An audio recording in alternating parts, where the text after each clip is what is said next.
Well, hello, everybody. I said earlier, I've never had so many people in my house, and it's nice to have you all on such a snowy day.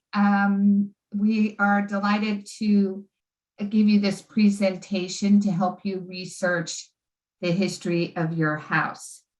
I'm going to stop my video now and go to the screen share to start our program.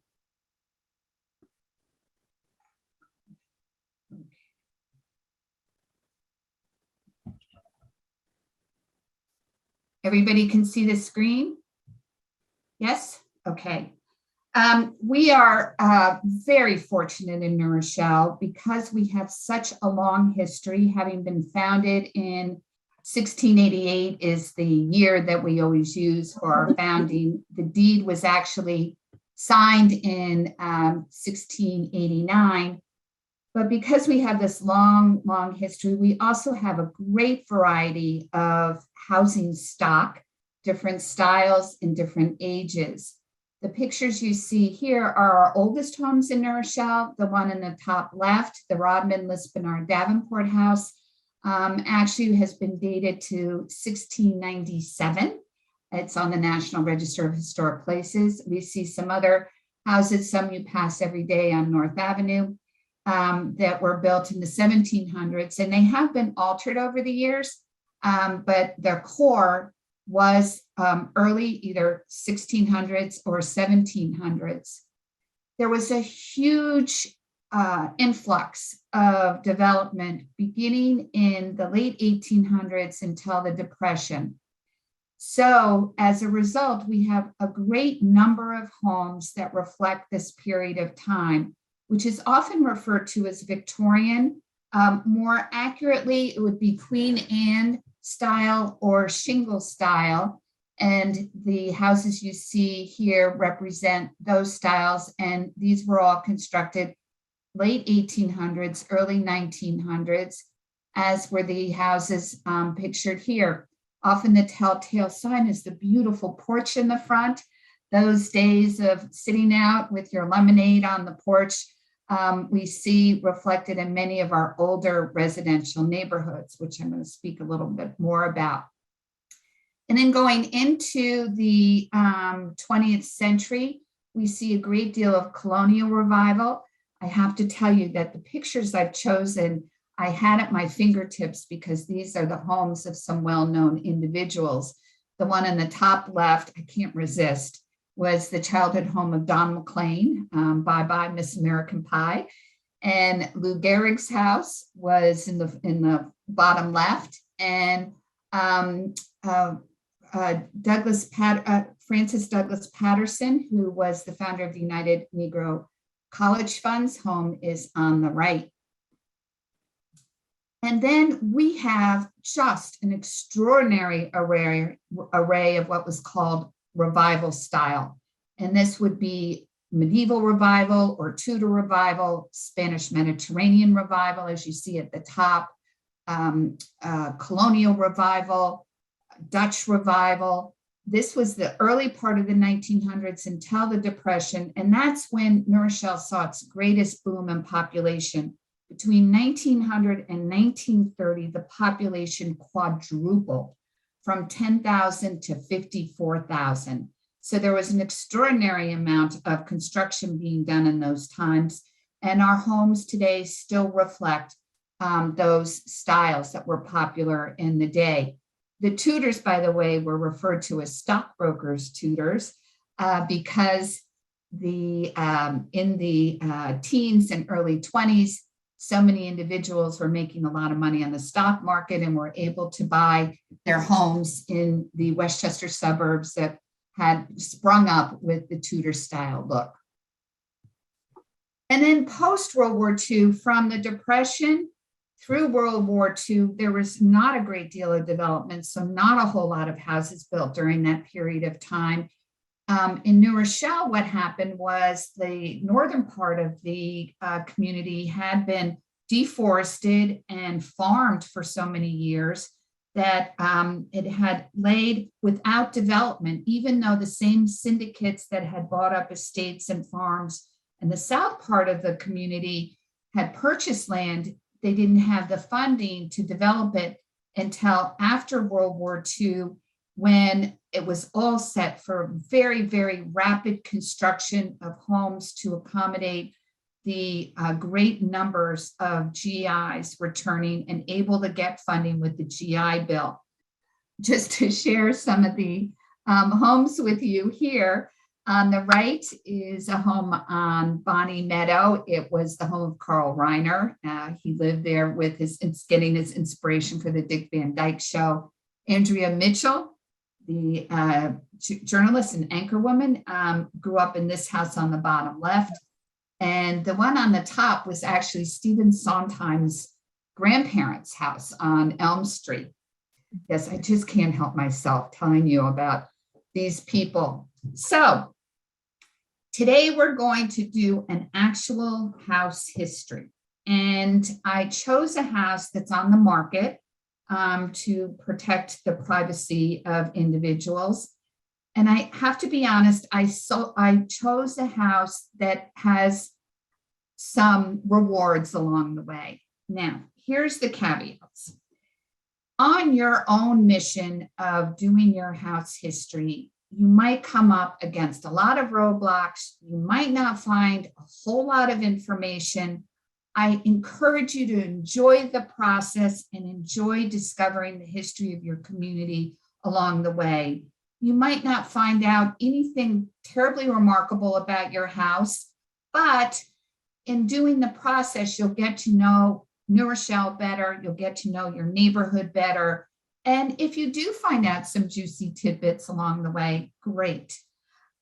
This particular house, 2 Brookdale, is in the historic district. It's in Rochelle Heights. Rochelle Park is our only locally designated historic district. It's also a historic district on the National Register of Historic Places. Just a quick aside, the local designation is what gives it its protection, not being listed on the National Register. But that is the subject of another program, another time. So first, get organized. Now, you're going to bring your phone or a camera. Everybody has their phone now, so you might as well just bring your phone, make sure it's charged, get a notebook, and have a pencil. When you go into archives, they ask that you use a pencil as opposed to a pen, because it's so easy when you're working with old books to accidentally make a mark with a pencil. So you're always asked to use pencils. This happens to be my Marimekko pencil. You don't need a Marimekko pencil. I'd also suggest you get a folder or an envelope that you can put things in. A sheet like this will help you keep information organized. And I will tell you that we are recording this program today, and we'll have the recording on the library's website under New Rochelle History. And we'll also include resources such as this chart that will help you organize the information as you go along. For example, putting in the seller, who was the buyer, how much they paid. And we're going to talk a little bit more later about the library and the page number. And you can also have plenty of room for the physical changes you find along the way and the social history. Always include your source, because I, for one, know when I don't include my source, that's the item I'm going to need the source for later on. So always be sure to include your source. Try to get a bird's eye view. We're so lucky to have our county executive on the program today, and he can hear me extol the virtues of this great county. It is remarkable. Each municipality has its own unique character and its own personality. We have hamlets, we have unincorporated areas, we have incorporated areas, we have villages, we have towns, we have cities. It's really fun to get to know the county before you zoom in on your property. And you can find out a lot about your county at the library. Here we have the local history room on the right. You have the picture of the library on the left. Larry's going to tell you more about the local history room, but it's open to everybody. Those 16 years and younger are asked to have an adult with them. You can access it whenever the library's open. And in there, that room and circulating, you'll find a book that was published by the Westchester County Historical Society. It's the most recent history of Westchester. It was written by Field Horn. It's one of a number of books about the county, but this is the most current. You see the Bronx River Parkway, the first parkway in the country, on the cover. And then you can get to know New Rochelle if you don't know it already. We have some longtime residents of New Rochelle on the program today. They don't need these books, but if you're new to the community or you want to just learn more about it, there were 2 history books written during New Rochelle's 250th anniversary: Historic New Rochelle by Herbert Nichols and Historical Landmarks of New Rochelle by Morgan Secord. These were both done in 1938, but are very comprehensive. There are 2 more recent books. You recognize the sepia colored cover. It's an Arcadia Publishing Company book on New Rochelle that I happen to have authored. This is available from the library through circulation or in the local history room. You can also purchase a copy through the Friends and through the Community Relations Office. I did a second one that's not as much of an overview historic as it is taking the history of New Rochelle, illustrating it through postcards. So this is the one that I would recommend. Getting to know New Rochelle and your neighborhood will be invaluable in researching your own house. As I mentioned, there was this huge boom in growth and development in New Rochelle from the 1880s until the Depression. And New Rochelle had one of the first residential neighborhoods in the country, Rochelle Park. This was so successful that residential parks started springing up throughout the lower end of the community and gradually moving northward. The highest density always being down by the water, which is where the Huguenots first settled, and then would gradually move up north. Many of those residential parks, as they were called, these neighborhoods that were laid out with an aesthetic appeal, it would either be an old estate or a farm that a syndicate of usually a lawyer, a banker, or somebody with a lot of money, a civil engineer, some had landscape architects. They were laid out to give the homeowner the feel of being in a park-like setting. And most were within walking distance to the train. This accommodated the new breed of American called commuter. And New Rochelle became one of the most fashionable and sought after American suburbs, one of the earliest and one of the most popular. Many of those neighborhoods are still intact and many have neighborhood associations. The map on the right shows all the different neighborhood associations in different colors. Some are active, some not so active. If you live in a neighborhood that has park in its name or doesn't have park in its name, make sure you look to see if you do have a neighborhood association. And if you do, seek out whomever it is that might have the records for the neighborhood association. If we have anybody on the program today who belongs to a neighborhood association, I'd like to put in a word to recommend that you share your neighborhood association's records with our archivist. We now have a full-time archivist at the library, David Rose. These records can be scanned and protected in the archives at the library and made accessible to people. So that's just a bit of an aside. But get to know your neighborhood association, get to know your neighbors. They're going to have so much information, particularly those neighbors that have lived in the neighborhood a long time. they'll just be a treasure trove. This is the time to bake some cookies and pay a visit with your mask on. Get to know your neighbors, and you'll get to know more about your neighborhood.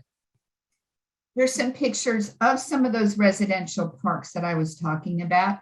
Rochelle Park being the first. It's often cited as being the third residential park in the country, following Llewellyn Park and Tuxedo Park.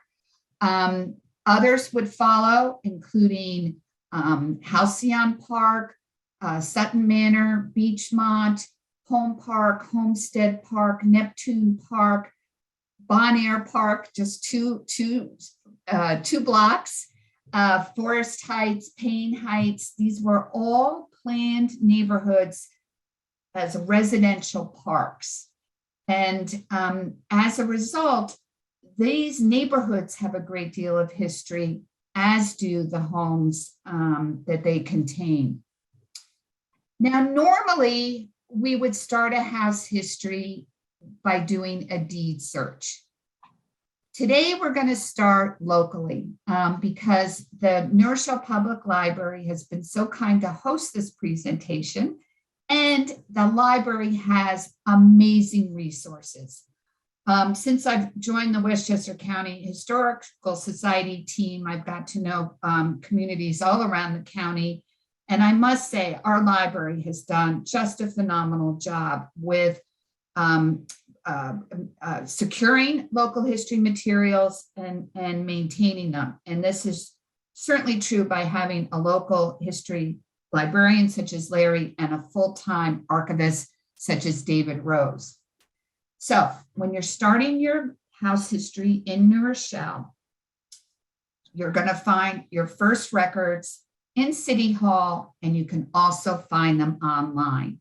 Right now, I would suggest trying online first because the restrictions often change and it's not as conducive to just pop in. If you were to pop in City Hall, you would head for the assessor's office. And at the assessor's office, you'd be able to find an assessment card, a building card, and an ownership card. By going online, you can find the assessment card and the building card and ownership information. The only thing you won't find online is the ownership card, but it's not critical. It makes things a little easier, and I'll get to that in a minute. To get to the online property portal, you can just Google New Rochelle Property Portal, and up will pop this screen, online services. And if you go down here, you see access property information portals. You want the second one, SDG property information. And when you click on that, you'll be brought to this screen. Here you're going to type in your address number, and you're going to start keying in your street name. It's an autofill, let it autofill. If you try to put your whole address in, it's not going to let you, it's not going to come up. So let it autofill to your correct address. And then that will take you right to this information here. If you can see this, I'm going to have to put my glasses on myself. You're going to see 2 Brookdale Avenue, the property class, 1 family residence. It says right here, property description, built 1909. It gives the zone and other information. It tells you the building style, which says colonial. I always get a kick out of this because, of course, the appraisers, the assessors, we're not architectural historians. So sometimes they just generally say colonial, or sometimes I'll see old. That's not on New Rochelle's, but on some other communities, they put the building type as old. So you see all this information has already helped you. Now, another caveat. It says built in 1909, not etched in stone. Most of the information you're going to find will be accurate, but you can't guarantee it. And I just have to let you know that even if it's a municipal document, there were mistakes made. over the years, and you might find that. Then on the side, you'll see that you can also click here, property info, owner sales, inventory, improvements, tax info. And on this side over here, you can click for the property record assessor and property record building, which we're going to do now. So in going to the, what I did was go first to owner sales, and up comes this screen, ownership information.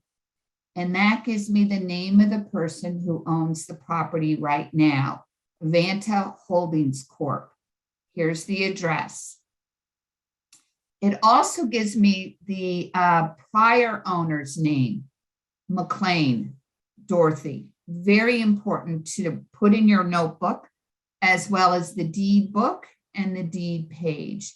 Because once you start your deed search, you're going to be able to access the deed, the last one that occurred, and then trace it all the way back to the first owner.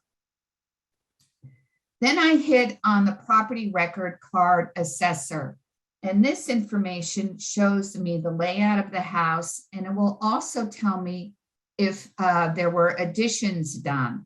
So this is the card that was created when the building was first assessed, not necessarily when it was built, but when it was first assessed. And here is the building card. Again, we have the information of when it was finished, 1909, and this card will also tell what kind of permits were needed along the way. So you see there was an addition done in 1922. You see an electrical permit was required in 1989. On this particular card, you see historic district restrictions apply. This is only true for Rochelle Park, Rochelle Heights, because they're locally designated, but it's an important thing. Here you have the section number and the block number. Also make sure you record that, because if you do go into City Hall, to the assessor's office, they're going to need this information in order to get your ownership card. They can look it up, but it will make it easier for them. Now, I happened to go to City Hall to get the ownership card. And while I was there, I told the people who work in the assessor's office, are wonderful City Hall employees, about this program. And I said, how would you like participants to access the ownership cards? They rather not have everybody go in at this point, partly because of the pandemic, partly because staffing issues. So those of you who are on the call today, if you want the ownership card, I'm going to ask you to email me, and I will get a scan of the card for you and send it. I am going to ask you that you include the section, block, and lot number so that I can access the ownership card for you. All right, so here on this ownership card for 2 Brookdale Avenue, we see the first owner, Sickles Estate Improvement Company. So that was the owner that was the last to own it before the house was built. And here we have the house being built in 2009 and a coffin buying it. But just soon after, or in fact, the same time, there's a Clarine Delmar. I'm not sure who Miss Coffin was, but she's out of the picture pretty much from our search on. And I'm going to start with Delmar as the first one. And then you see all the other people listed and the years that the land was conveyed. That's the day the deed was signed. And so this is all information you're going to want to document. Keep this card with you. The other thing this card has is the library page, library book number, and the page number. When you're doing your deed search, you don't have to have this. It just makes it a little easier. And in order to do a deed search, you could go to the county clerk's office, and County Clerk Tim Idoni, Rochelle's former mayor, is the county clerk and has digitized so many records that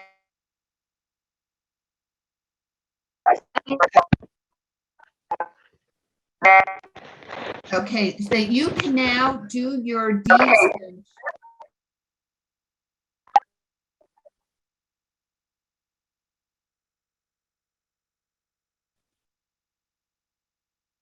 Once again, the county clerk over the past several years, they've digitized so many of their records so that you can actually do a deed search online. Again, I'm going to do this later on, but just to let you know, it does cost some money. It costs $20, but you have 24 hours and you can download PDFs.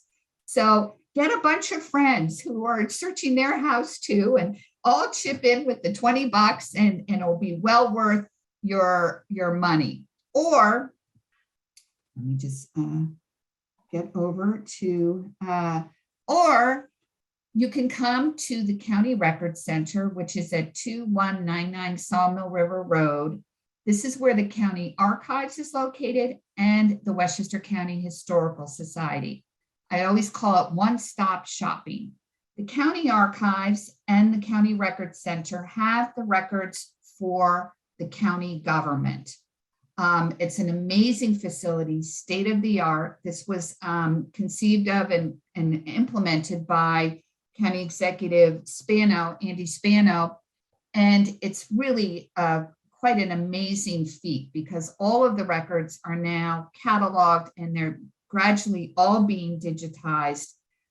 They have also given the Westchester County Historical Society space and vaults. So all the private kind of records, meaning those from individuals, those from municipalities who can't maintain their older records, their historical society or historian can't maintain them. We have, the Historical Society has the largest collection of our records about the county as a whole.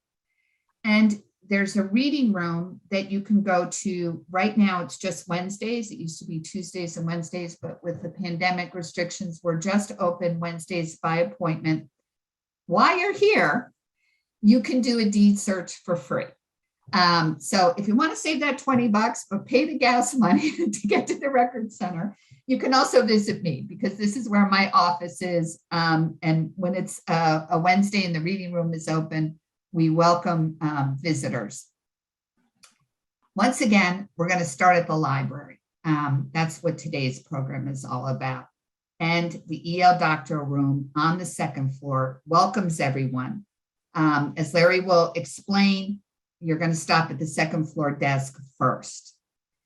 And now I'm going to let Larry introduce you to the EL Doctoral Local History Room, which was named for the famous author because he did so much of his research using the local history records of the New Rochelle Public Library. This is where he gained his inspiration for ragtime. So take it away, Larry. Thank you, Barbara. Thank you all for joining us here for this presentation. I'm going to be giving you right now a brief orientation of the doctoral room, and then I'm going to get into a little more detail of the materials that we have that would be useful for you for doing your searches. The first thing that you have to do when you come to the doctoral room, you do go to the second floor desk, and we request that you sign in. So we have a record of who is using our facilities. And also we'd like to keep track of what people are looking for so we can focus on and enhance those sections to a greater level. After you sign in, you're going to be asked to check your coats, bags, and anything else that you might have. You will be permitted to take in a phone and a pencil and a pad for you to take any notes on. We do have locked lockers, so you shouldn't feel that your personal belongings will be in any danger. Basically, the room is a reference library within the library itself. It's organized by the Dewey system, just like the rest of the library is. So we have everything arranged by subject matter. Some of the materials that we have, if you look at the slide on the right, those materials is where our series begin. And within that area, you'll see materials on library history, religious history, church history, club histories. We also have a variety of material on environmental studies, education, the history of education in New Rochelle, an abundance of material on the Lincoln School desegregation case, and urban renewal is also located in this section. In the slide on the left, you're going to be seeing the green books are our directories, and next to the directories is a collection of yearbooks that we have. Also along that wall that isn't pictured is our genealogy section, a section on Westchester history, a section on New Rochelle history, and a large collection of our local authors that we have at the library. The directories are something that I do want to point out to you people, because in doing your searches, the directories are something that you're going to find invaluable. I've used the directories as my research point for my own house. You can look up items in the directories. They go in a reverse directory. So you can look up the address and find the names of people who are living in your house. And from there, that starts in 1924. Prior to 1924, you do have to go by name, but it can give you a starting point from 1924 backwards and from 1924 present. The directories that we do have go from 1901 through 1956. Other materials that we have here that would pertain to you are, if you look on the lower shelf, there's a pulled out box, and that is researching your house. And within that box, we have some materials that were done as part of a fundraiser for Sound Shore Hospital, where they did house tours. And you can look through them, and they give history descriptions of the materials that were there, and also provide a lot of fun information, architectural details as well. And two books that you can find that are very useful. One is An Uncommon Cape by Eleanor Phillips Brackbill. And basically what Miss Brackbill had done, she's showing her trials and travails of her researching her own house. And Discovering the History of Your House and Your Neighborhood by Betsy Green is a much more general book, and will also show you how to go about researching your neighborhood and materials about your house. The other materials that we have that are very important we have the Historical Resource Survey of Sudden Manor and the Historic Survey for Rochelle Heights. These are fairly extensive surveys that will tell you about an abundance of information about the houses within the area, very detailed materials about the house, when they were built, and materials, and the same things for the historic resource in Sutton Manor. So also in this, So also in this section, you will find some real estate brochures. The surveys we just talked about that were done for Rochelle Park, Rochelle Heights, and for Sutton Manor will be scanned and put up on our website in this section that will be in the New Rochelle history section to help people research their houses. The other books that are in that same area will help you figure out the style of your house. Now, for me, being a historic preservationist, I hope everybody takes a look at that and figures out their style, because it would be great if our terrific architectural styles can retain their integrity, so that alterations are done in sympathetic ways to the original intent of the design of the house. All the books are great. My favorite happens to be the McAllister book, Virginia and Lee McAllister's book, The Field Guide. It's sort of the Bible of, has been for years for people researching the style of their homes. So we're going to take a look inside that McAllister book to see if we can determine the style of 2 Brookdale. Going to the time period that the house was built, late 1800s, early 1900s, and that was when the shingle style and many of the Rochelle Park, Rochelle Heights houses, particularly Rochelle Park, were constructed in the shingle style.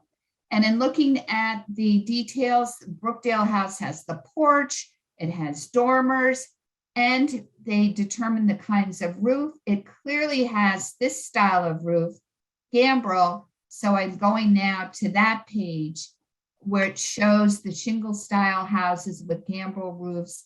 And here's our 2 Brookdale. And sure enough, look, it looks almost exactly like these 2 houses down here. Even the cutout window at the top and the dormers and the same kind of roof line. So we can now add to our file that the 2 Brookdale is a shingle style with a gambrel roof. Because it's in Rochelle Park, Rochelle Heights, I could also look in the nomination that was prepared by Neil Larson and Associates. They also did the Sutton Manor in preparation in case Sutton Manor would the homeowners agreed to be locally designated. That didn't happen, but what did happen was that Sutton Manor was determined eligible for listing on the National Register as a historic district. So back to Rochelle Park, Rochelle Heights, I went to look up 2 Brookdale Avenue, and sure enough, they have built circa 1909 and give the description, and yes, shingle style. And it also includes, there is an outbuilding. I will say, if your property, if your home has a detached garage, chances are it was constructed before 1917. When the newfangled automobiles came about, the thought was that they might explode and cause a house to go down. So the garages were detached. This changed in the late teens. Now we're going to go to maps. And before I turn it over to Larry to tell you about the atlases in the local history room, I want to show you this one. This is a facsimile of 1690 New Rochelle. Long and thin. Here's the water down here. You see Davenport Neck down here. This solid line is the Boston Post Road. All these lines going down to the water, these were properties. And then the Huguenots, the early settlers, put a line straight down the middle, called it the Middle Road, and continued the lots on either side of that road.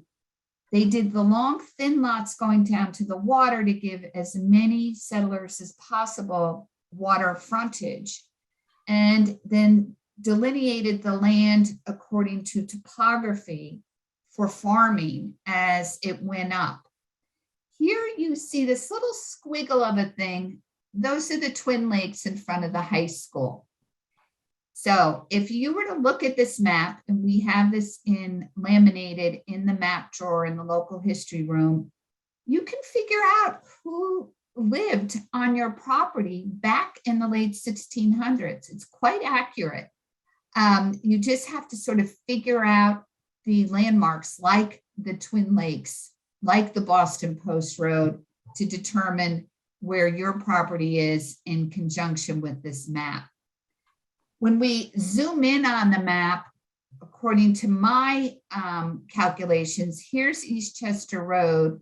So down here is where Rochelle Park, Rochelle Heights would be, and that's where our two Brookdale. So either LaRue or Guyon were the owners of the property originally when it was settled by the French Huguenots. And now Larry's going to take you up into closer period of time with the atlases. Thank you, Barbara. What we have over here is a collection of atlases from various periods of time. Our atlases begin with an 1893 atlas. Then we have a 1901 Bromley atlas. Also in here, we have a Hopkins atlas, which are the atlases that are on the left-hand side that sort of look more like a book. And also on the far side, which we don't have a picture of, we have insurance atlases. The fascinating things about these atlases is you can look for your properties during the period here, and you will be able to find the address. And you might notice that addresses have actually changed over time. But you will also see the property size and in some cases, the owners of the addresses. And you also notice on the plate that's being shown right now, you see buildings of different colors. And the buildings in red are made of concrete. The ones in yellow are wooden structures. And as you look at them, you can actually see the outlines of what the buildings were, if there were any outbuildings in the areas, and of different neighborhoods. Over in the lower left is number 2 Brookside, which has been the study building that we have been looking for.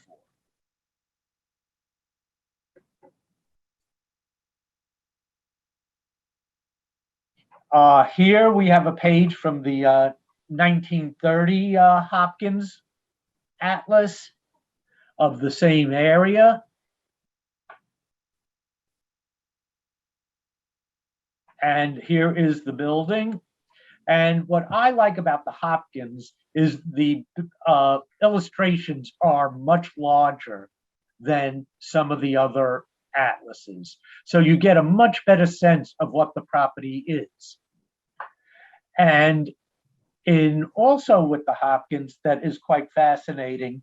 They'll show you what the building materials are, the recorded lot plans, the block numbers are there, whether the building had a carriage house or a stable, a greenhouse, and you can actually look up the lot numbers if you happen to know the owners. And you can also find the date filed and the outline of the house's instructions. So Larry, just wanted to point out, if I could, the Albert Leonard Junior High School here, to give you some orientation. That's today's City Hall.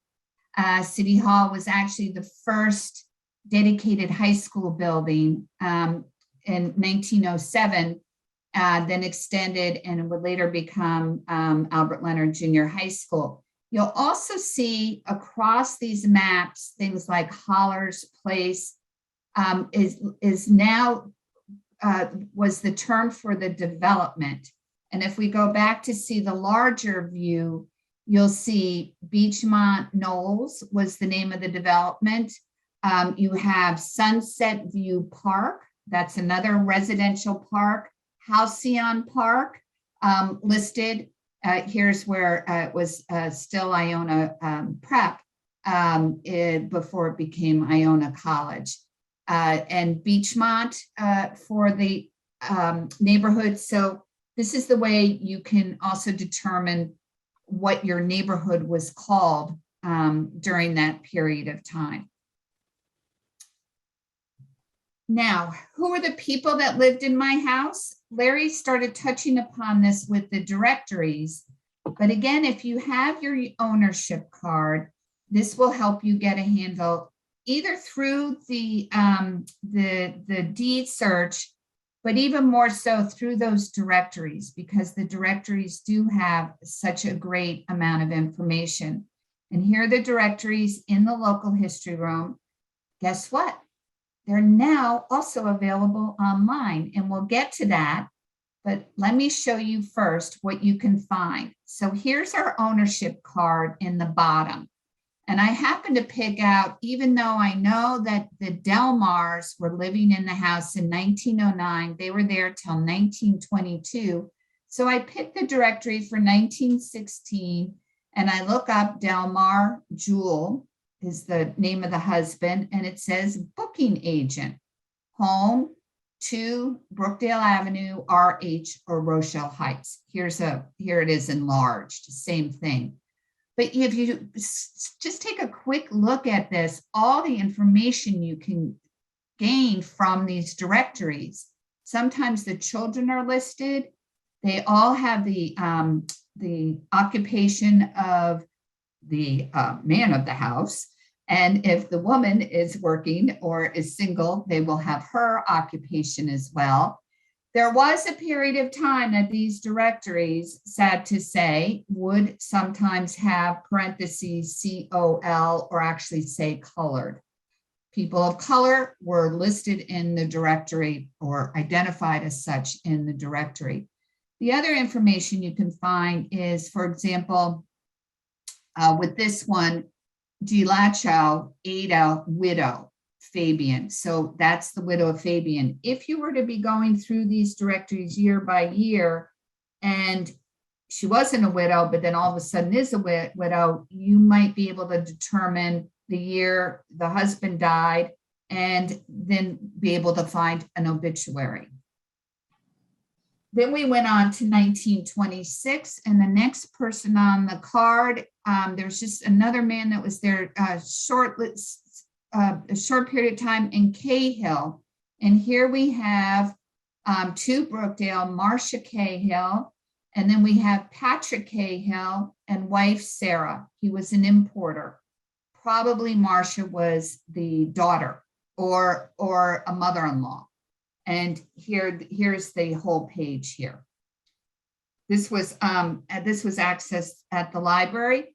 As Larry mentioned, from 1924 on, they also have a section where there's a reverse directory. So you can actually go to Brookdale and find out the person's name who was living there. And then those continued up until the 60s, early 60s. As I said, they're now available online too. With your New Rochelle Public Library card, if you go to the library's website and go to research, you will find this site. And this site has not only the directories, the Heritage Quest online at home, it also has census. It has mortality schedules. You'll see the different things.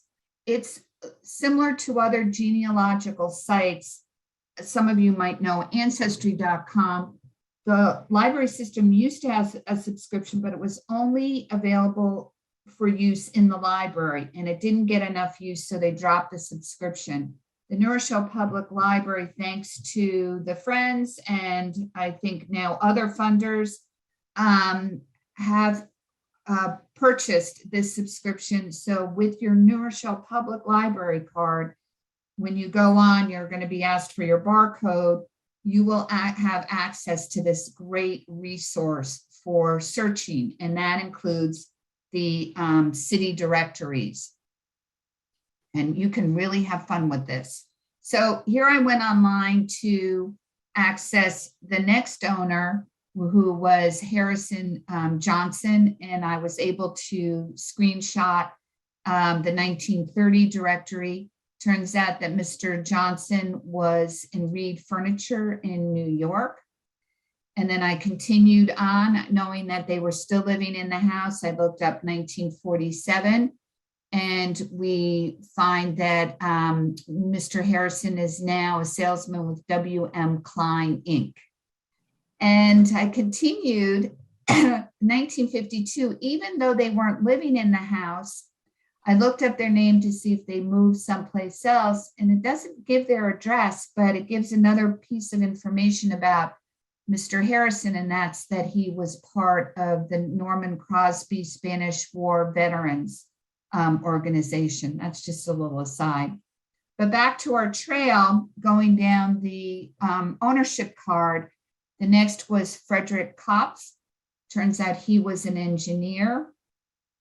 And we also see Henry J.W. and Margaret. So he might have been father with his son and daughter-in-law living with him. And then in 58, we have George and Ethel Jeffries. Mr. Jeffries is a driver with Pelham Oil Company. So that gives you a whole lot of information. With your ownership card, you can just go directory to learn about the people that lived in your house. Now, what did my house look like in earlier years? This we're going to turn over to Larry again, because we're back in the local history room. Thank you, Barbara. What we're looking at here is a selection that is what we call oversized materials. And what we have is the top section is basically on New Rochelle artists. So if you ever have any curiosity about Rockwell, Leyendecker, you can look at them.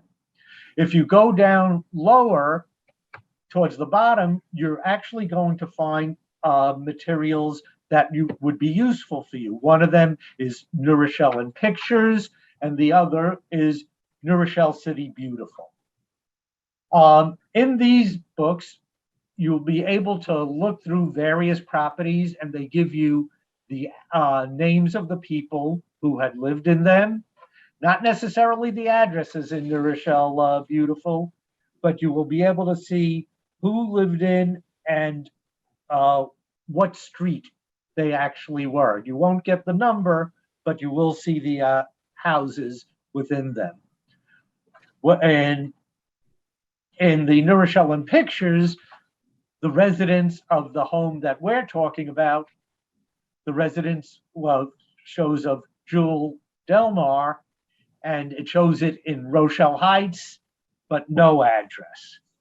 But it's a beautiful image, and you can see what the house actually looked like during this period of time when the book was published for the 250th anniversary. So, and most houses have unfortunately gone through a lot of changes.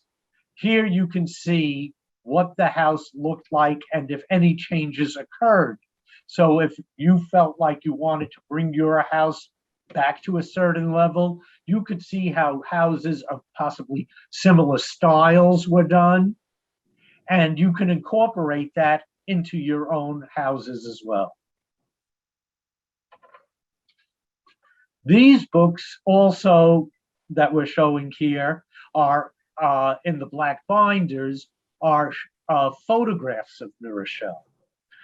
These are reproductions of the photographs that we have in our collection.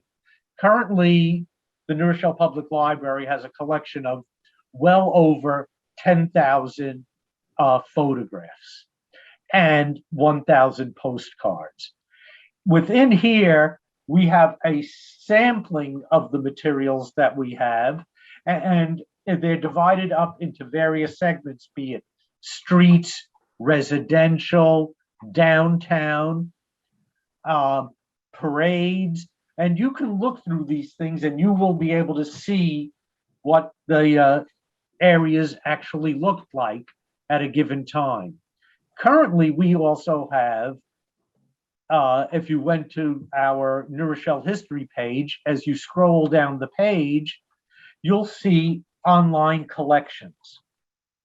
If you clicked on the online collections, it will bring you to a site where you can look at our postcards and historical photographs of New Rochelle.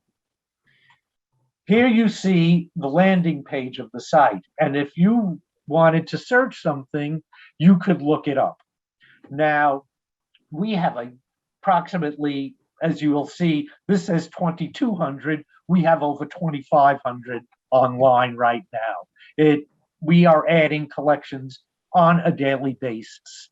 If you wanted to look up your house,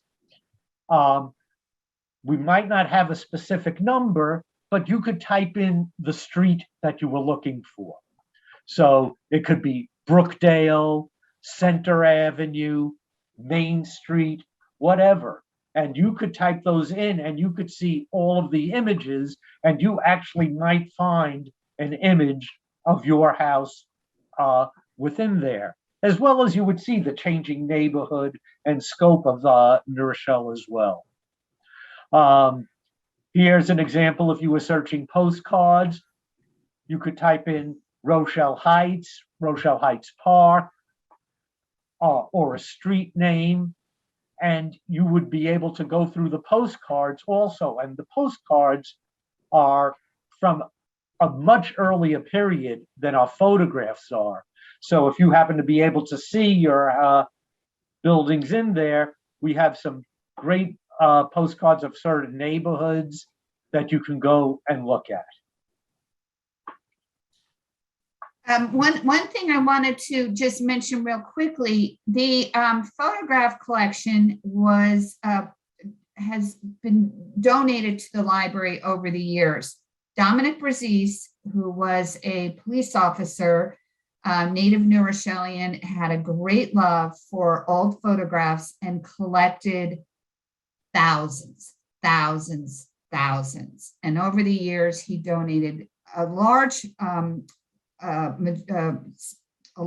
amount of his collection to the library. Karen S. Allen also was a great donor of not only images, but manuscripts and other materials. This is such a gift to the community when people donate their things. And I know there are people on our program today who have, they all become part of the collection. They all become accessible to the public. So keep in mind when you're clearing house that the library does accept information, not artifacts, but flat pieces that pertain to New Rochelle's past. And thanks to Dominic Brazis and Karen Allen, we have such an extensive collection. So who designed my house? Now, this is the toughest thing for New Rochelle.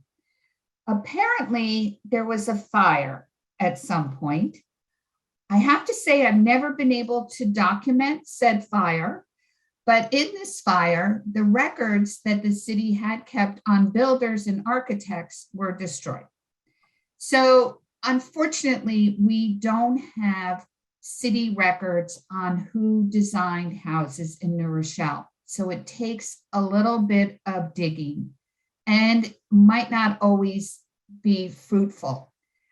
It's sort of random. Now here I just pulled one picture of Northfield, and because of a real estate brochure, we know that in Northfield, most of the houses were designed by architects Hall and Pove. When I put in their names, I came up with an article about homes in Wilmot Woods, also designed by these same architects. So I'm showing this just because it will take some creative research to find your architect or designer. There are some things that will help, and that's the newspapers and weeklies and dailies. in the old newspapers, every Thursday they had building sections, and that's when they would announce when a house is being built and who designed it. And sometimes you can get very lucky and find yours. Now with the dailies, it means going through microfilm for several days and you can get really lost, but you know it's on Thursday, so you can go week to week. And then there's also again, the real estate brochures.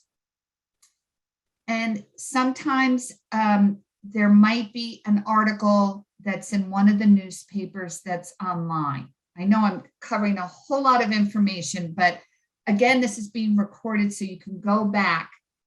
In the library, we have over on the second floor, these cabinets filled with reels of microfilm. And here are microfilm readers, which are now digital. So you can bring a USB and download articles that you find on the microfilm.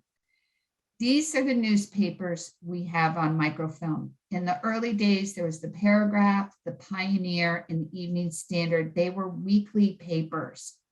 Then came the Standard Star, which was the daily newspaper and had so much information. Someday, the Standard Star will be digitized. However, right now, the cost is prohibitive. It would be tens of thousands of dollars to microfilm it. So that is not. New York Times, yes. New York Times is digitized with your subscription. If you have a New York Times subscription, you can access it. Right now, you can get a New York Public Library card. Because of the pandemic, they let even people who don't live in Manhattan or New York City get a card and use their digital collection free of charge. So there are lots of newspapers that are available with a New York Public Library card, including the New York Times. Here at the library, if you are doing this real extensive research, this digging, you just ask at the second floor desk and they help you get set up with the microfilm. It's not only researching who designed your house or the people who might have lived in it. Of course, the Standard Star had all kinds of information. There is one New Rochelle newspaper, the New Rochelle Pioneer, that was created in the building right next to the library. It's still standing. And that is available online. So from the from the 1880s, mid-1880s until 1919, and it's searchable.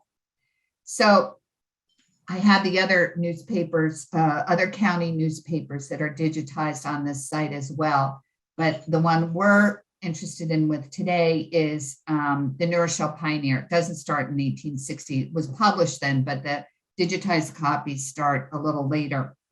And again, you can search it.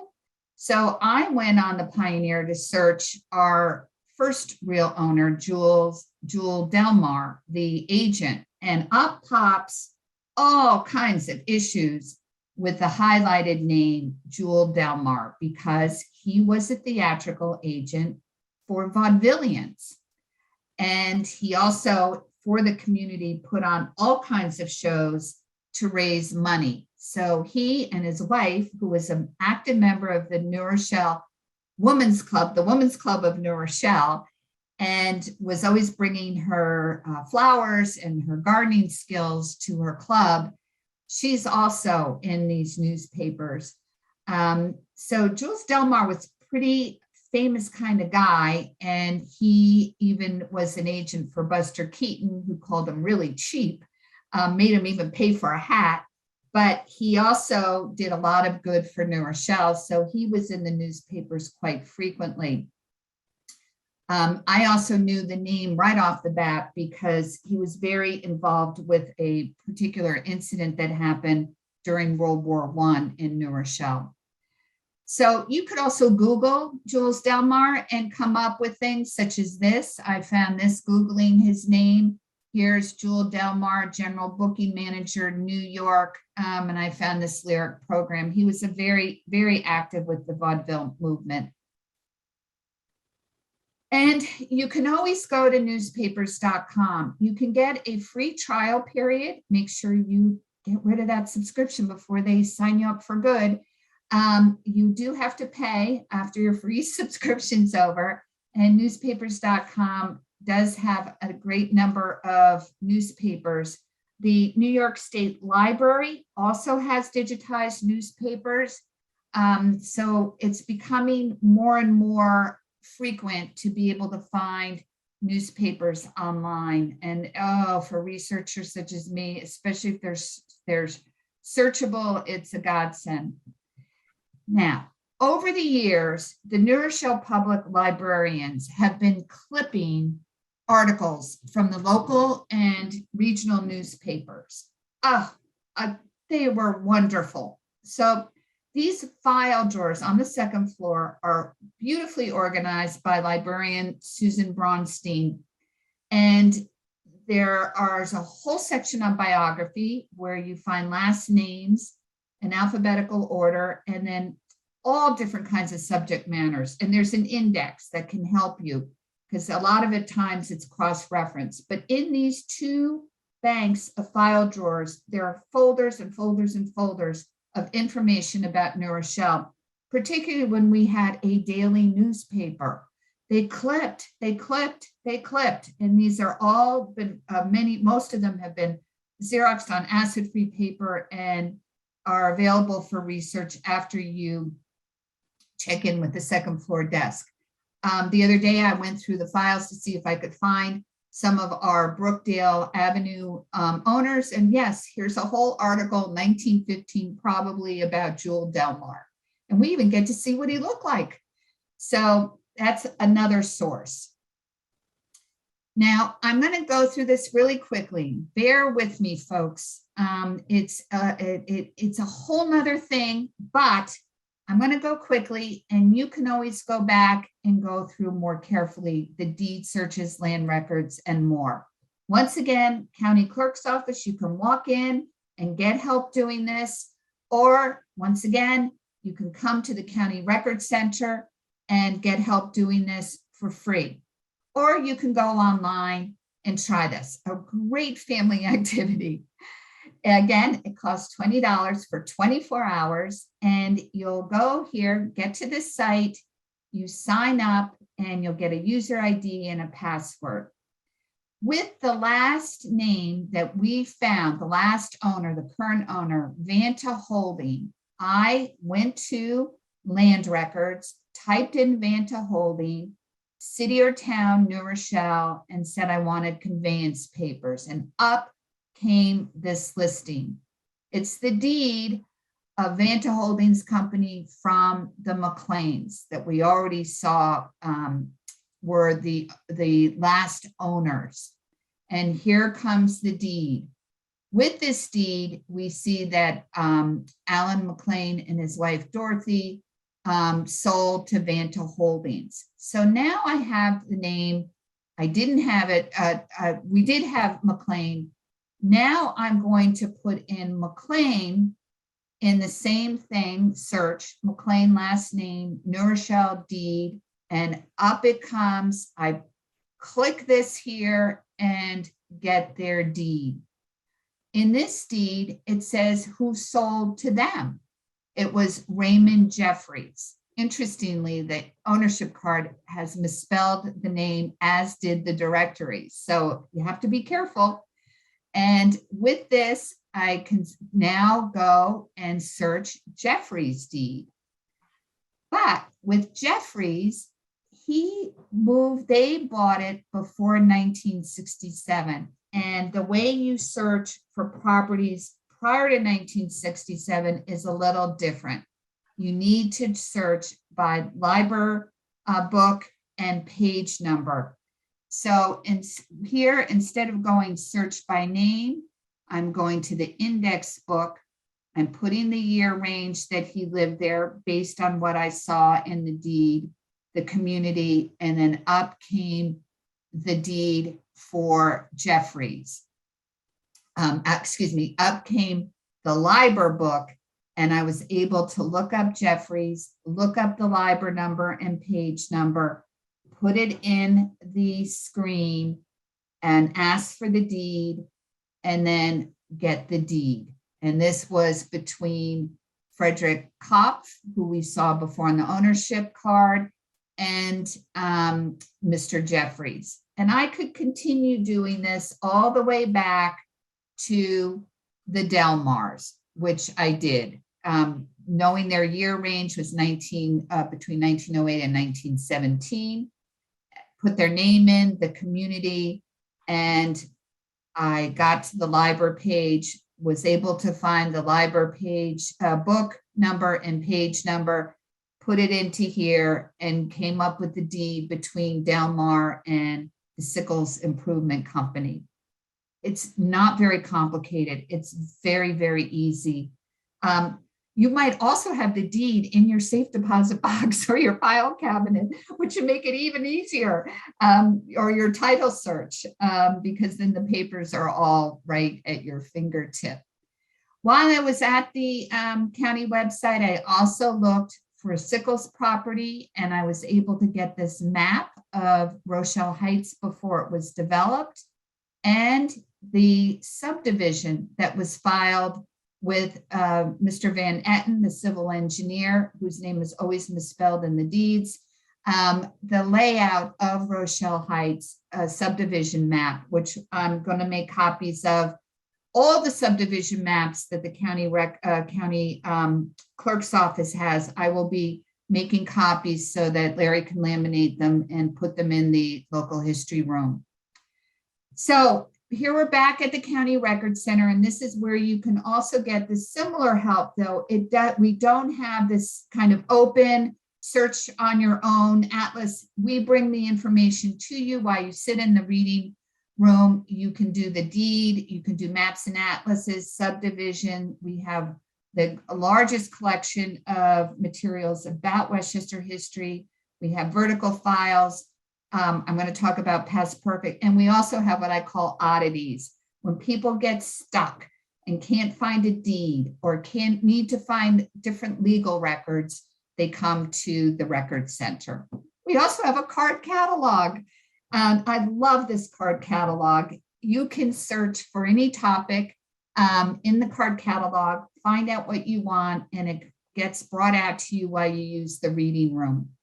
You can also go to our website. This is the Westchester County Historical website. We have an online collections database as well with over 40,000 images right now. We're working on getting all 80,000 plus images.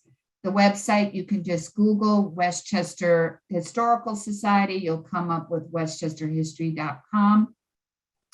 And our online collections database, you'll find right in the search, you put in a keyword. I put in Brookdale Place, and this is the picture that came up. I pointed out before on the map, Haulers. This was an ice making business that was just across the street from 2 Brookdale before Rochelle Heights was developed. So this is in our collection, an old ice making concern in New Rochelle. And I also came up with a postcard of Rochelle Heights when I put that in, similar to the one, the entrance to Rochelle Heights. So I hope you're all still with me as we come to the very end of our talk. Again, I know it's a lot of information. You're going to have so much fun looking and searching. Here are my 2 different email addresses. I unfortunately no longer have the email address at the New Rochelle Public Library, but you can contact me at barbara@westchesterhistory.com. That's the Historical Society's website.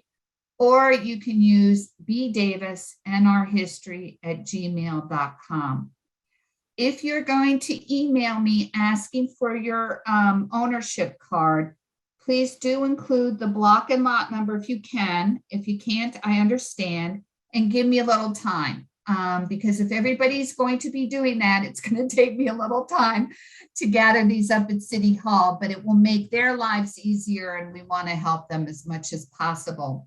I'm also willing to help in giving you guidance. I can't do your house history for you because As city historian, I'm not allowed to do genealogy or very specific histories, but I can give you guidance, and so can Larry.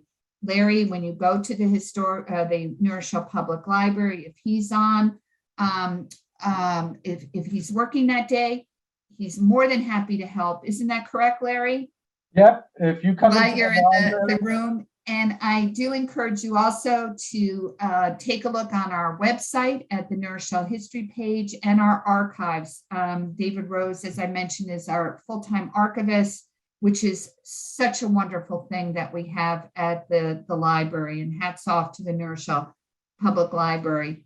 And here's how you get a hold of Larry, L. Sheldon at WLSmail.org. He's will be the most helpful in finding images because he has been managing that whole collection. Before I sign off, I want to thank Lisa, and I also want to thank Ed Roddy for hosting this program today, and thank you all. Larry, is there anything you wanted to add before we sign off? no, just feel free, if you ever come into the library, come up to the second floor desk, ask for me. If I'm not at the desk, they'll be able to find me, and I'll be able to assist you in any way that I possibly can. Also, for certain things that you might know that you're looking for, I also do research for people on a small basis. So if you have any things that you're looking for from a newspaper, it could be obituaries or articles on your athletics in school in New Rochelle, just email me with the information, and I'm very glad to look it up and send it to you. So there we go. You're all still with us? I think we're going to take a look at the chat room now. I see 37, so I will try to get through many. Lisa, did you want to? Yeah, I was going to say questions came in more towards the end. I just put a note in, and I can just pull up what was. Where do we find architects' plans was one of the questions. In your attic. I'm afraid they're very few. At the Historical Society, we have some. In fact, somebody keeps trying to bring me some of an architect who did houses in New Rochelle, but I haven't seen them yet.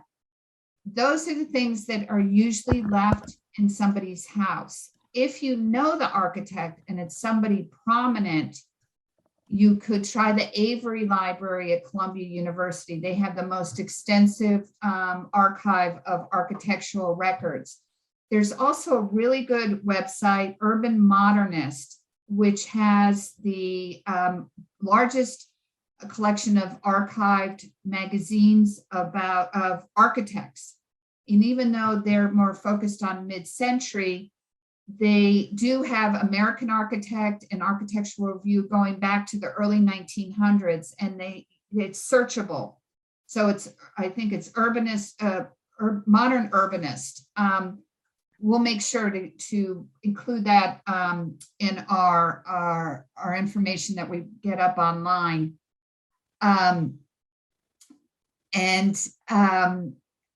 So those are the best routes. If it is a well-known architect, Avery will be a tremendous help.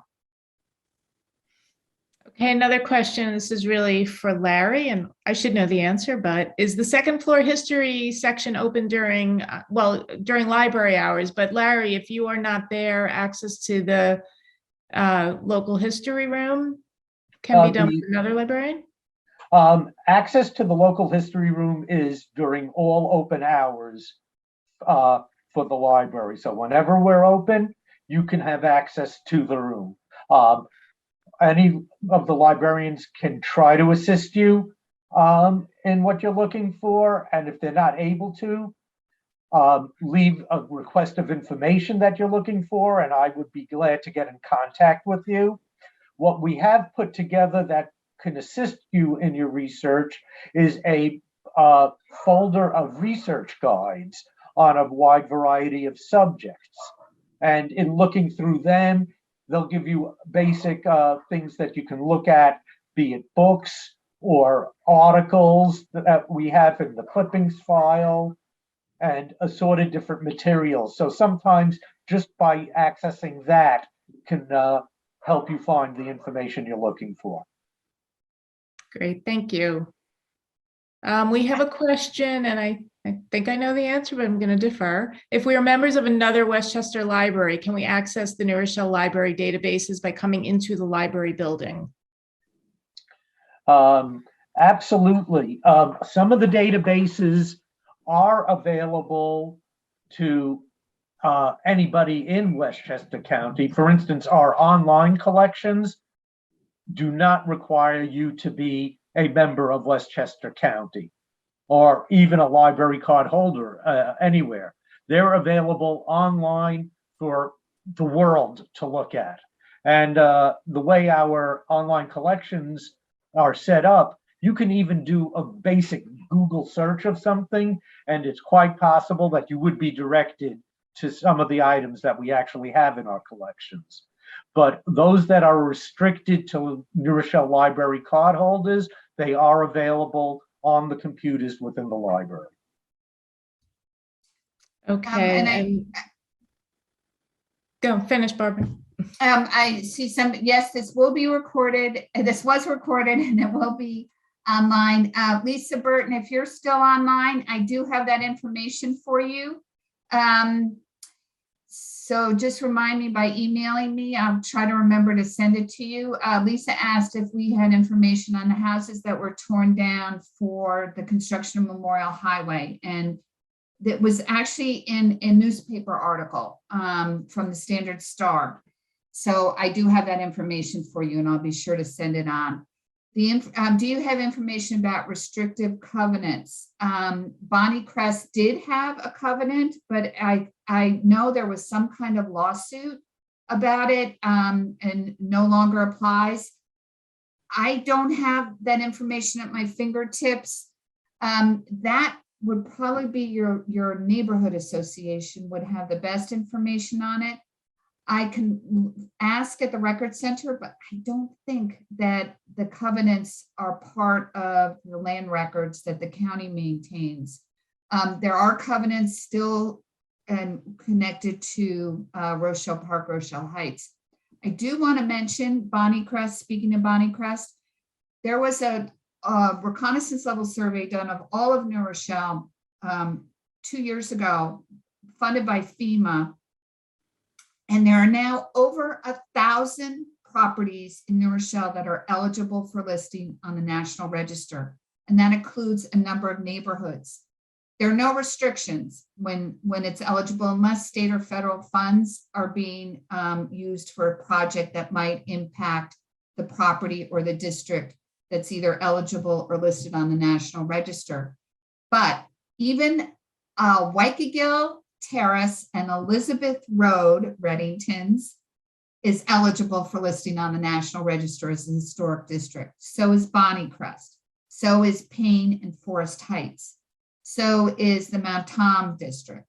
It's amazing. And I have a goal that we are finally going to get a preservation plan, I hope, and more attention to this just a phenomenal resource we have in our older homes and properties. It's a real selling point for New Rochelle and a really good reason to live in our community. Huguenot Park is not one of those that's eligible. There are a few houses that might be, but as a district, the entire neighborhood has to be, the majority of it has to have retained its historical integrity. To be listed on the National Register means that a criteria has been met. There's 4 or 5 different guidelines for a property being listed. There's a process, an application is completed, it gets submitted to the State Historic Preservation Office, and they usually list it first statewide and then bump it up to become national. Again, it doesn't afford a whole lot of protection, only if state or federal funds are used or permits are needed. it does serve as a red flag. It says this property is so important, try not to mess with it. We have 11 properties that are listed on the National Register in New Rochelle, plus the historic district of Rochelle Park, Rochelle Heights, which is about 275 plus buildings. Leland Castle, the post office, Pioneer Building, Trinity St. Paul's Church and the Huguenot Burial Ground, Sans Souci, which is an Alexander Jackson Davis house, Wildcliff, even with the fire, it's still on the list. It's being restored according to the Secretary of Interior standards as a ruin. We also have the Knickerbocker Lofts on Webster Avenue. Let's see if I can get them all. Of course, the Thomas Paine Cottage is not only listed on the National Register, but it's also a National Historic Landmark, which is the ultimate, but no protection again. I think I've covered them all. The train station. The train station's on the list, and I think I've got them all. Ward Acres and the barn, no, unfortunately not. And unfortunately, they weren't determined eligible. I will say hats off to our council. They put in funding for the stabilization of the main part of the barn, deconstruction of the other parts of the barn so that the foundation and key components that are still salvageable will be salvaged, and a restoration can then take place. They have also put in money for this year's budget to restore the Thomas Paine Monument, which is such an important thing. The Carnegie Library, yes, thank you, Dick Thompson. The Carnegie Library is not on the National Register. It is eligible, and it's a locally designated property. We now have quite a number of properties that have been locally designated, including Carpenter Cemetery, including several Main Street buildings, and I'm working now, Leland Castle's locally designated, giving it more protection, and it's also on the National Register. And I'm working on this Thomas Paine Cottage is a national landmark, and it's on the National Register and is locally designated, which means that if any, if you're asking about the flood, I think the damage is manageable, and it was not the first time that's flooded. The status is the building is intact, and I think they're still fundraising to complete the repairs. So I will be back. Maybe I should do one on historic preservation in Rochelle. I'd be happy to do that for the library. Again, thank you all so much for joining today. Get out there and shovel. No, hopefully you didn't have to shovel because you had a commitment. Email me with your ownership cards, and hope to see you all in person or via Zoom again in the near future. Thanks again to the library.